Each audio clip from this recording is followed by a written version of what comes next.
I thought my boyfriend of 3 years was my soulmate, but now I'm scared of him and his anger and how he treats our pets, and I'm planning on ghosting him completely.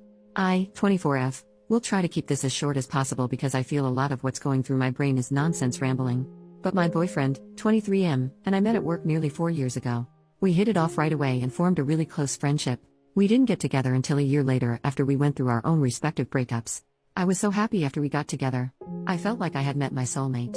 He was almost everything I wanted in a man. I started to rethink that in the last month or so. For some context, my boyfriend had kept in contact with his ex even after I made it clear I was uncomfortable with it. After a while I stopped bringing it up because I knew what the answer would be. After a conversation with my sister, I brought it up one more time about 2 months ago. He told me that he had already blocked her. I had never felt more happy and felt a positive shift in our relationship. Too bad it was a lie. About a month or so ago I came home with this gut feeling that something was off with him. So for the first time in my life I looked through a partner's phone. The messages were innocent enough but spanned back far enough to tell me he lied about it ever blocking her. Not only did he lie about not being in contact, he'd blown off a date night with me to go hang out with her. When I confronted him he broke down and said that he had only gone to her because he was feeling upset about his family's situation. He claims the only reason he didn't come to me was because he thought I couldn't handle the stress given my mental illness. At the time I wanted to work it out and forgave him under the condition that he blocked her and came to me about his issues. He got better about telling me things, and as far as I knew he had her blocked. Well, the other night he said he was going out with some friends and would be home late. All of this was fine and normal until I noticed that he had turned off his location and was ignoring my calls. He says that he left his phone in his car and turned off his location by accident. But given that I have more than 2 brain cells, I know he's lying. He got a brand new phone and it has been glued to his hand since he got it, so him leaving it his car seems so unlikely to me. These 2 events aren't the reason for me wanting to leave but rather the catalyst. After both of these things happened, I started looking a little too closely and have noticed some concerning behaviors. The first being I don't think he actually likes me as a person. He talks about how much he loves me, but a lot of his compliments are rooted in my appearance. He says he thinks I'm smart, but whenever I say something that he doesn't really agree with, I'm stupid for thinking that. He's constantly telling me how much the gifts he gets me are despite me asking him not to, because it makes me feel bad for not being able to afford the same caliber of gift for him. Our sense of humor is rooted in being slightly mean to each other. With that sense of humor, we're bound to hit a small nerve every now and then. When I hit a nerve he tells me and I stop bringing it up, but when I let him know that he made fun of a big insecurity he continues to make the same jokes. To make matters worse, the jokes aren't even that funny. Those are small behaviors I feel can go overlooked, but the following are more serious and have been a big fight between my boyfriend and I. The first one being his anger. No matter the situation, if there is any kind of inconvenience he defaults to anger. Small disagreements escalate to full-blown fights because he gets angry and doesn't let me share my thoughts on the situation. And big fights turn scary. We have only ever gotten into 2 or 3 really big fights, but they have all left me feeling scared of him for a few hours following. Now onto the most serious in my opinion, his treatment of our animals. He came into the relationship with a dog and we just got a new puppy a few months ago. When the dogs chew on something or run up the street after a squirrel or whatever, he hits them. I'm not talking about a pop on the nose, I mean our puppy will scream his head off because my boyfriend is so incredibly mean to him. In an attempt to keep the violence to a minimum, I took over their punishments. It's worked for the most part, but there are moments where he gets to them first and I always feel so guilty.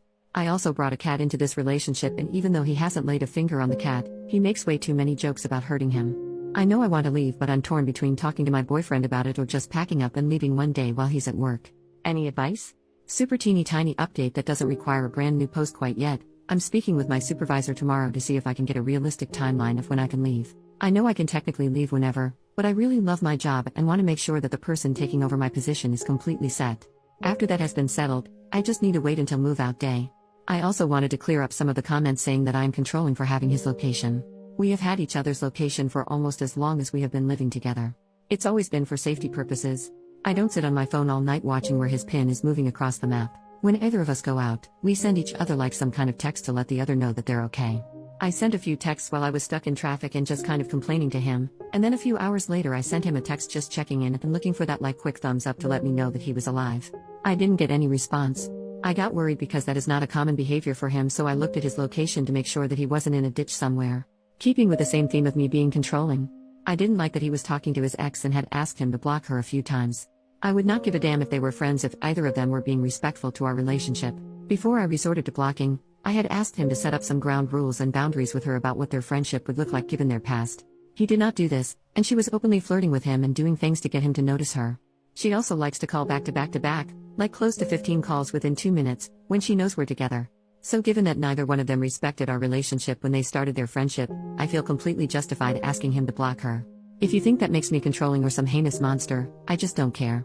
Additional information from OP on how she reacts to her boyfriend's behaviors towards animals.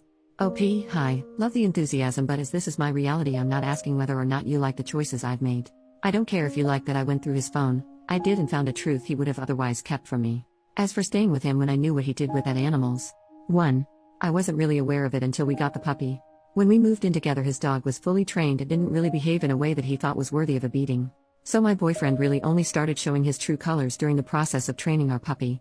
2. After a certain point, relationships aren't about leaving when you're unhappy or you see a red flag. I live with this man, I am under a contract for my job, and my job does not pay me enough to live on my own, especially with pets.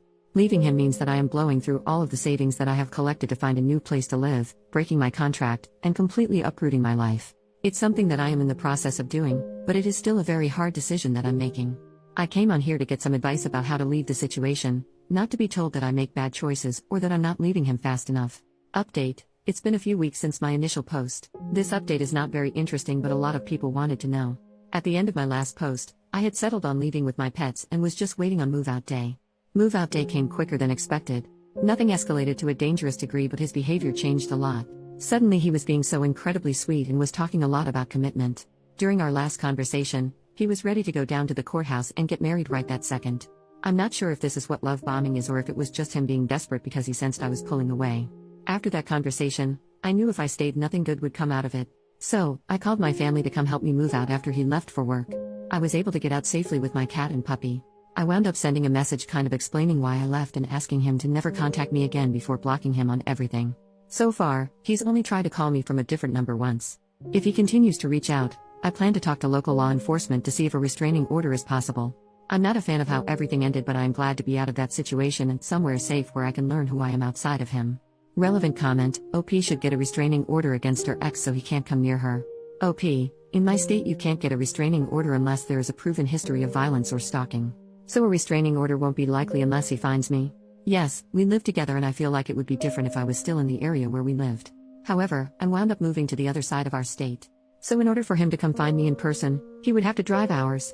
Regardless of him claiming forgotten items or whatever, the distance he would have to drive would be considered stalking in my state, which would definitely make getting a restraining order just a teeny tiny bit easier.